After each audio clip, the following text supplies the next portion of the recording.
প্ল্যাটফর্মে ন্যায্য কর্মপরিবেশ নিশ্চিত করতে আমাদের করণীয়।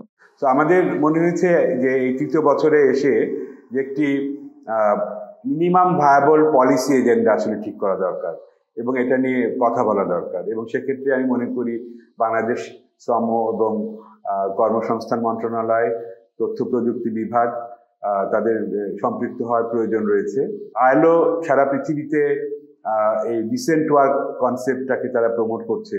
বাংলাদেশেও কিছু কিছু ক্ষেত্রে তারা অত্যন্ত গুরুত্বপূর্ণ ভূমিকা রেখেছে পলিসি এবং রেগুলেটরি ফ্রেমওয়ার্ক তৈরির ক্ষেত্রে।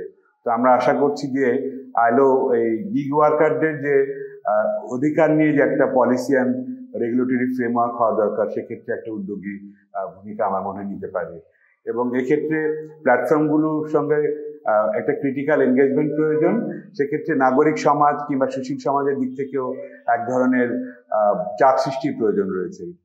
এবং এক্ষেত্রে ফেয়ার ওয়ার্কের একটি উদ্যোগ রয়েছে যেটিকে আমরা বলি প্লেজ, অর্থাৎ আপনি আপনার প্রতিষ্ঠান হিসেবে আপনি ওই সমস্ত প্ল্যাটফর্মকেই প্রমোট করবেন কিংবা তাদের সেবা গ্রহণ করবেন যারা এই ফেয়ার ওয়ার্কের 5টি প্রিন্সিপলের উপরে সংবেদনশীল। তো এটা আপনাদেরকে আহ্বান করছি আরো বেশি বেশি করে ফেয়ার ওয়ার্কের ওয়েবসাইটে এসে প্লেজ সাইন করা এবং আগামী দিনে যে আমাদের এই কাজগুলো চলমান থাকবে সেক্ষেত্রে আমাদের সঙ্গে যৌথভাবে কাজ করা। প্ল্যাটফর্ম কর্মীদের নিয়ে আরও জানতে এবং তাদের জন্য ন্যায্য কর্মপরিবেশ নিশ্চিত করতে ফেয়ার ওয়ার্কের সাথে যোগ দিন। ফেয়ার ওয়ার্ক প্লেজে অংশগ্রহণ করতে পারে যে কোনো ব্যবসায়িক প্রতিষ্ঠান, শিক্ষা প্রতিষ্ঠান, দাতব্য সংস্থা, স্থানীয় সরকার, ধর্মীয় প্রতিষ্ঠান, বিনিয়োগ সংস্থা এবং এই সম্পর্কিত অন্যান্য সংস্থা।